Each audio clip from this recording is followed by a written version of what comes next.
Today I'm chatting to Jennifer Cole, author of the book Raising Beautiful Children in an Often Ugly World. So Jennifer, welcome and thank you for taking the time to chat to me. Vida, thank you. It's so nice to be here. I'm really excited to be part of Vida and Coffee. Do you have a cup of coffee? I've already had it. Here we go. It's this massive cup. It says, I drink as much coffee as the Gilmore Girls. Okay. So I also think I normally have more caffeine than blood in my veins. It's what gets me through the day. But to start off, please tell us a little bit about yourself and what motivated you to write your book. Okay, so firstly, I'm definitely not a qualified parenting coach or psychologist or anything like that. That's not my my sort of past or qualifications. Although I have completed a strategic life coaching certification, and I'm currently studying a diploma in neuropsychology. And only because I'm so fascinated by the brain and how it works and how our thoughts influence the person that we are, etc. So, but really, I'm just a regular mom. I have worked in the travel profession most of my life. And I'm a single mom, so I'm raising two teens. My kids are a son of 17 and a daughter of 13. So I think that really I've just learned my parenting lessons like all moms do in the what I call the trenches of parenthood. So, you know, from the toddler tantrums to the challenges of teens. And when I was going through my divorce, I struggled a bit. I found that because I was dealing with my own issues and sort of feelings of betrayal and anger and rejection, I disconnected a bit with my kids. And I felt that I wasn't a bad mom. I didn't neglect them, but I felt that I could do better and that they deserved a bit more from me.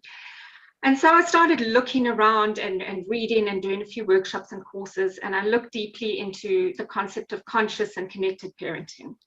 And I found things that resonated with me and worked for me. And also I made a lot of mistakes along the way. But my friends looked at me and you know, they kept saying, you seem to do so well as a single parent, you know, and what is the secret? And there really is no secret. But I just thought I've been on this journey and there's so many other people that are going through the same thing in life. So my book is basically the story of that journey and the lessons I've learned and what worked for me and what didn't work for me, because I think you learn more often from your mistakes and what you do wrong than what you do right, or those lessons tend to stick with you better. So the book is a part memoir, part self-help book, but it's really just to encourage moms on the journey. And the tagline on the book, it says, focus on what really matters, find joy on the journey, and stay true to your dreams and purpose. And that's the motivation behind the book and what I hope to share with readers. Okay, that sounds great. So how would people get the most out of the book? I take it it's obviously aimed at single moms, but who else can benefit from it? So definitely there's a whole chapter toward the end of the book that is devoted to parenting through divorce, and would be of value to single moms or moms going through the process, or even moms contemplating divorce, but also a little bit unsure if it's the right thing for them and their kids. But I think that the challenges and what we face as moms and the things that we deal with on a daily basis are the same, whether you're a single mom or a mom in a relationship or married, or what we face as moms is the same for all of us. So I think that everybody will get value if you're looking to connect more deeply with your kids, and also to understand who you are as a person and how your past influences your parenting style, etc. It's yeah, it wasn't specifically written for single moms. Right. Okay, and also because I think today we also have single dads, you know, who are raising their kids. Absolutely, and I actually, in my introduction, I say, you know, forgive me for maybe referring you to mom as mom in the book, but and you know, I even know dads that are not necessarily divorced single dads, but maybe the mom's a breadwinner, and maybe he's a lot more involved in the day-to-day running around with the kids. So absolutely, all parents, let's say.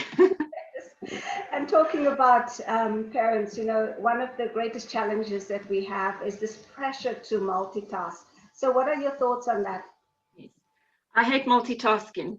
I just say don't do it. And I speak from experience. I've tried to be that super mom that does it all. And you look around, and this was a big challenge for me in the beginning, was I'd look at all these other moms and just think, wow, like, why am I not like them? They're all so together, and they also on top of each other.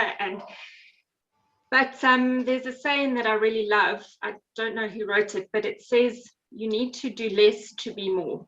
Mm-hmm. And I really that resonated with me, and I really tried to live like that. So I think if you are saying yes to too many things and you're not prioritizing what is really important, then you are just too scattered.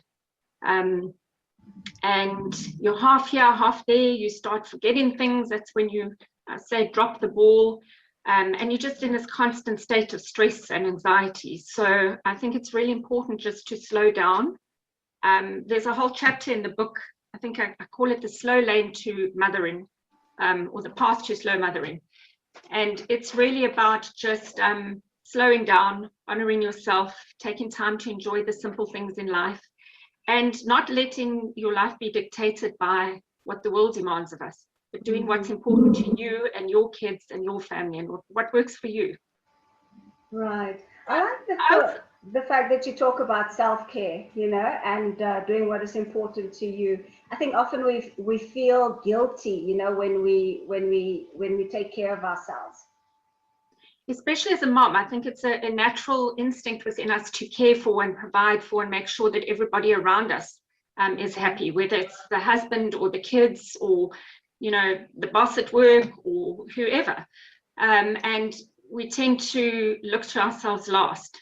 And that's detrimental to us, because if we're not happy and healthy and able to function fully, then that manifests in other ways. And mommy guilt's a massive thing, and it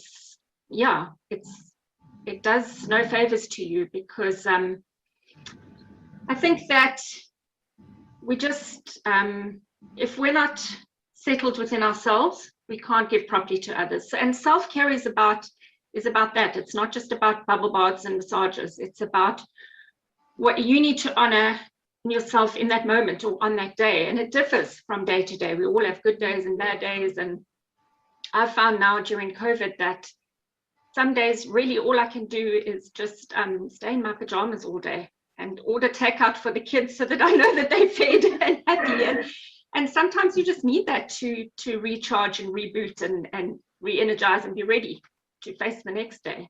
Right. And then, the pandemic has really changed our lives in a big way. So, but what would you say are the challenges that are very specific to single parents?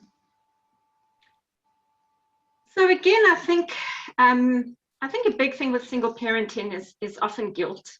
Mm-hmm. We kind of feel that we can't give everything to our kids and can't always be there. And then I think it's also fear. Mm-hmm. So for example, myself, I was permanently employed full-time before the pandemic, and I work in the travel and tourism industry. So all of our staff were cut to reduced hours and reduced salaries, and then you do panic and you worry about providing for your kids, and then you start hustling and trying to make plans, and so you're so caught up in trying to provide for them that sometimes you stop noticing the small things. So to me at the moment, my advice to single parents getting through the pandemic is just focus on what matters. So yes, we do need to provide for them. We need to look after ourselves and make sure that we're emotionally and mentally and physically healthy. And also to see how our kids are doing in that. So like my kids are very different.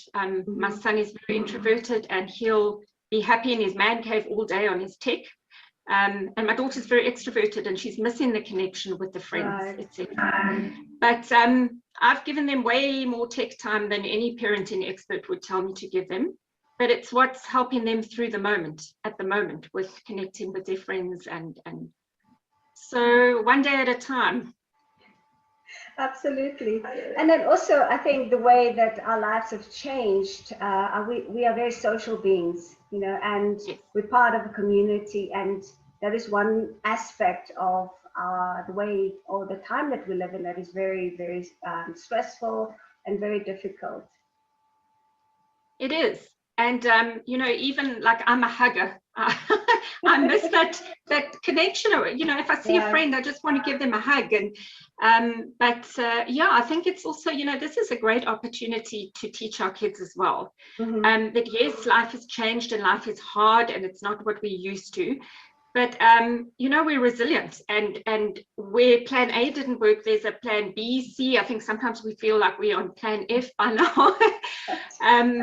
But it's just, you know, showing them that no matter the things you can't control in life, like this pandemic has shown us, whatever you had planned might not work out, but there's always tomorrow. And if you just take things day by day, resilience, it's a great lesson in resilience to them. Right. Now, one of the concepts that you talk about in your book is the one of ugly. So could you please just expand on it? Yes, sure. So the title, obviously, Raising Beautiful Children in an Often Ugly World.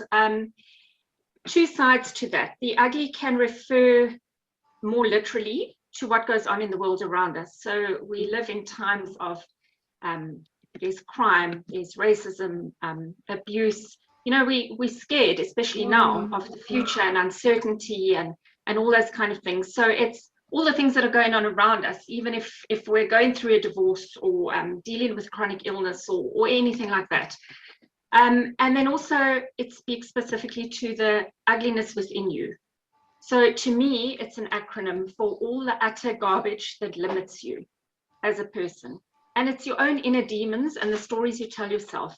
Right. So it's doubting yourself as a mom, worrying that you're going to do something wrong and screw your kids up. All the guilt, the multitasking, trying to do everything and be a super person. Yeah, it's anything that sort of interferes with your ability to just be present and joyous and enjoy the journey of being a mom. Okay, that sounds very, very interesting. So what are your plans for the year? What can readers expect from you? I kind of feel like I've got a lot of catch up to do because last year and lockdown, we all just feel like we've kind of lost a year. But one of my big plans and something I'm very passionate about is I'm working with a friend of mine. Her name is Claire, and she runs a great art. She's an art teacher, and she's wonderful with working with kids. And she's also got a great passion for women. She's also a single mom raising 2 teenage boys.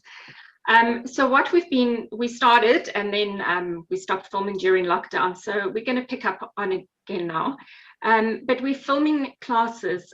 We call them therapeutic art transformation workshops. And basically what it is just, you don't have to be a great artist. It's more about getting sometimes those words and those thoughts that you can't put down on paper, you can't express in words, but they're stuck deep down in here, all those emotions and feelings. And art is the most wonderful and healing way to get all of that out. So we are putting together a course for women and for children. And it's really just, I suppose, a mindfulness practice in some way as well, but it's a journey. So each art lesson goes along with a bit of a sort of healing and inspirational message behind it. So, for example, one of the things is dancing in the rain, and you'd be painting a picture of a woman dancing in the rain, and really that just symbolizes that no matter what's going on out there, all the ugly, within us, we need to find that part of us that sparks and that keeps us going and that brings us joy no matter what's going on around us. So those will be rolling out as an online course, but we hope to also do workshops within the Gauteng region in person. And then I'm also looking at putting together some small workshops for moms, but I think something more informal. So just a safe and secure environment where moms can get together, work through the book. So not a book club, but a little bit of socializing over coffee or wine or whatever. Just support structure to help women, deal with what we're dealing with at the moment. So whether it's a single mom that needs a bit of support, or just moms at the moment that are just so overwhelmed, or just moms that can't face their kids anymore because they're so sick of lockdown and just need to escape for an hour and chat to other moms. Yeah, that sounds very, very interesting. So do you have a website that people can find out more information? Okay. Absolutely. So it's my name. So it's jennifer-cole.com. Okay, great.